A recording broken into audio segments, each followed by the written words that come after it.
اس پر عبور رکھتا ہے۔ جنگی میدان میں اپنی قابلیت کا لوہا پاکستان منوا بھی چکا ہے اور آگے کے لیے ہر دم تیار بھی ہے کہ کس طرح سے دشمن کو اس کے ارادوں کی تکمیل سے پہلے ہی خاک و خون میں نہلانا ہے۔ دوست ممالک اور ناقدین دونوں ہماری اہلیت اور قابلیت کو بڑی اچھی طرح جانتے ہیں اور اس کو سراہتے بھی ہیں۔ آج کل آذربائیجان کی آپ جانتے ہیں کہ آرمینیا کے ساتھ گھمسان کی جنگ چل رہی ہے، اور اس دوران پاکستان میں جو آذری سفیر ہیں بڑے ایکٹیو نظر آ رہے ہیں، اپنے ٹویٹر اکاؤنٹ کے ذریعے مسلسل جنگ کی صورتحال اور آذری فوج کی جو پیش قدمی ہے اس کے حوالے سے آگاہ کر رہے ہیں۔ انہوں نے پاک ایئر فورس کی موٹر وے پر لینڈنگ کی جو مشقیں ہیں اس کی بھی تعریف کی ہے اور شہداء اور غازیوں کو سلام پیش کیا ہے۔ اس کے علاوہ آذربائیجان کے جو ڈیفنس اتاشی ہیں جو کہ ابھی پاکستان آئے ہیں، وہ پاکستان اور آذربائیجان کے درمیان دفاعی تعاون کو فروغ دینے کے بڑے خواہاں ہیں۔ خبریں یہ بھی ہیں کہ آذربائیجان پاکستان سے دفاعی ساز و سامان خریدنے میں بہت دلچسپی لے رہا ہے، اور غیر مصدقہ اطلاعات یہ بھی ہیں کہ آذربائیجان پاکستان کے JF-17 تھنڈر طیارے خریدنے جا رہا ہے، اور وہ بھی ایک دو نہیں بلکہ 36 طیارے خریدنا چاہتا ہے۔ ناظرین، یہ ایک بڑی اہم پیش رفت ہے، اور اس کی معلومات جو ہیں وہ میں سمجھتی ہوں کہ ایک پاکستانی ہونے کی حیثیت سے آپ کو ہونی چاہیے کہ آذری جو ملٹری آفیسرز ہیں ان کی پاکستانی افواج کی مختلف ٹریننگ اکیڈمیز میں ٹریننگ کافی پہلے سے ہو رہی ہے، لیکن دفاعی شعبے میں تعاون دونوں ملکوں کے تعلقات کو ایک نیا رخ دے گا۔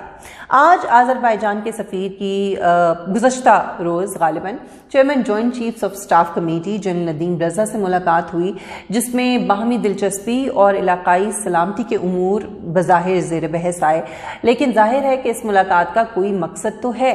اگر یہ محض خارجہ پالیسی کے حوالے سے تعاون حاصل کرنے کے لیے ہوتی تو پھر یہ ملاقات کسی فورسز کے آدمی کے ساتھ نہیں ہونی چاہیے تھی، بلکہ وزیر خارجہ کے ساتھ ہو سکتی تھی، وہ زیادہ مناسب تھا۔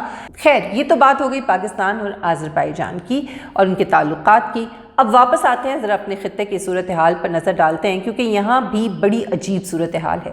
ایک طرف تو دنیا نے اب بھارتی ریاست کی طرف سے دہشت گردوں کی پشت پناہی پر بولنا شروع کر دیا ہے۔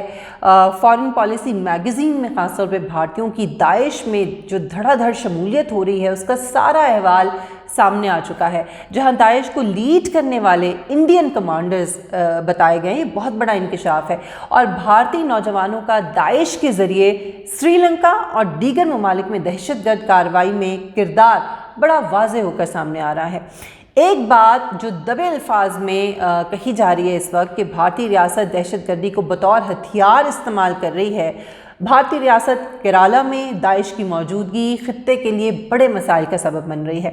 خاص طور پر بھارتی نوجوانوں کا داعش میں شامل ہونا اتنا سادہ معاملہ نہیں ہے، اس کے پیچھے بھارتی ایجنسیز کا بہت زیادہ کردار ہے، خاص طور پر افغانستان کے حوالے سے، کیونکہ افغانستان میں اب کسی بھی قسم کے کردار سے بھارت جو ہے وہ اس کی تو چھٹی ہو گئی ہے، اور اس کے بعد اس نے بطور پالیسی طالبان کے خلاف ایک بڑا مؤثر گروپ بنانے میں داعش کی مدد شروع کر دی ہے۔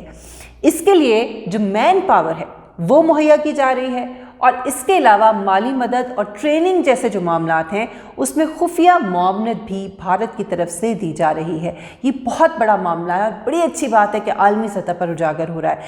ناظرین، موجودہ حالات کو یہاں تک لانے کے لیے بھارت نے مسلمانوں سے نفرت کا ایک باقاعدہ ماحول بنایا ہے، اور بی جے پی کی حکومت مسلمانوں سے نفرت کے ذریعے بھارت میں سیاسی تقسیم کو بڑھاوا دے رہی ہے۔